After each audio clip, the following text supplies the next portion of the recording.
بسم اللہ الرحمن الرحیم۔ السلام علیکم۔ بنی اسرائیل میں ایک عبادت گزار تھا۔ اس نے پہاڑ کی کوہ میں اپنا مسکن بنا رکھا تھا۔ وہ لوگوں کی آنکھوں سے اوجھل تھا، لوگ اس کی نظروں سے دور تھے۔ اس کے قریب پانی کا ایک چشمہ تھا جس سے وہ وضو کرتا، اپنی تشنگی دور کرتا اور نباتات سے اپنی غذا حاصل کرتا تھا۔ دن کو روزے سے رہتا اور رات اللہ کی عبادت میں گزارتا۔ اس کا ہر پل ہر لمحہ اطاعت اور بندگی کی نظر ہوتا تھا۔ چنانچہ سعادت و کامرانی کے آثار اس کے چہرے سے نمایاں تھے۔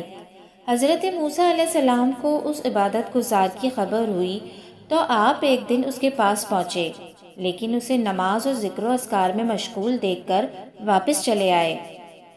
پھر رات کو اس کے پاس گئے تو اسے عزیز و غفار و رب العالمین کے دربار میں سرگوشی اور مناجات میں مگن پایا۔ حضرت موسیٰ علیہ السلام نے اسے سلام کیا اور فرمایا، جناب والا، اپنے آپ پر نرمی کیجیے۔ عبادت گزار نے کہا، اے اللہ کے نبی، مجھے خدشہ ہے مبادا اچانک غفلت میں انتقال کر جاؤں اور اپنے پروردگار کے حضور مجھ سے کوئی کوتاہی ہو جائے۔ حضرت موسیٰ علیہ السلام نے کہا، کیا آپ کی کوئی حاجت ہے؟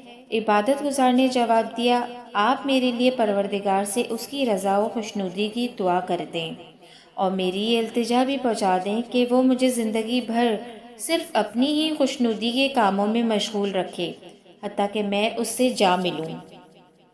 حضرت موسیٰ علیہ السلام دعا و مناجات میں مشغول ہو گئے اور اپنے مولا سے لذت کلام میں اس قدر ڈوب گئے کہ عبادت گزار کی باتیں یاد ہی نہ رہیں۔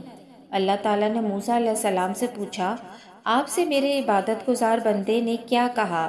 موسیٰ علیہ السلام نے عرض کیا، میرے پروردگار تو ہی زیادہ جانتا ہے۔ اس نے تیری رضا و خوشنودی طلب کی ہے اور یہ درخواست بھی کی ہے کہ اس کی زندگی تیری ہی یاد میں گزرے حتیٰ کہ وہ تیرے دربار میں حاضر ہو جائے۔ اللہ تعالیٰ نے موسیٰ علیہ السلام سے فرمایا، اے موسیٰ، اس عبادت گزار کے پاس جائیے اور کہیے کہ رات دن جتنی عبادت چاہے کر لے، ہے وہ بہرحال جہنمی، کیونکہ میرے صحیفے میں اس کا نام گناہ گاروں کی فہرست میں درج ہے۔ موسیٰ علیہ السلام اس عابد کے پاس گئے اور پروردگار کے فیصلے سے اسے آگاہ کیا تو عابد نے کہا، سبحان اللہ، میں اپنے پروردگار کے فیصلے کو خوش آمدید کہتا ہوں۔ ہر چیز میرے پروردگار کے فیصلے کے مطابق روا دوا ہے، اس کے حکم کو کوئی ٹال نہیں سکتا۔ یہ کہہ کر وہ عبادت گزار زور زور سے گریہ زاری کرنے لگا۔ پھر کچھ دیر بعد بولا، اے موسیٰ، میرے پروردگار کے جاہ و جلال اور عزت و شان کی قسم، میں اس کے در سے پلٹنے والا نہیں اور اس فیصلے کو سن کر ہرگز مایوس نہیں، بلکہ اب اپنے پروردگار سے میری محبت دوبالا ہو گئی ہے۔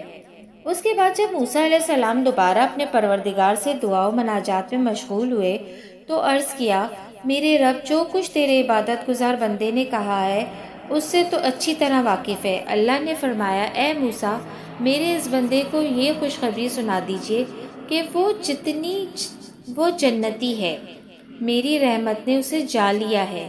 اسے یہ بھی بتا دیجئے کہ اس نے میرا یہ خوشکن فیصلہ اپنے صبر و رضا کے عوض حاصل کیا ہے، کیونکہ میرا سابقہ کڑوا فیصلہ سن کر بھی وہ چیں بچ بھی نہ ہوا۔ اگر وہ آسمان و زمین پر گناہ ساتھ لائے تب بھی میں اسے بخش دوں گا، میں کریم اور غفار ہوں۔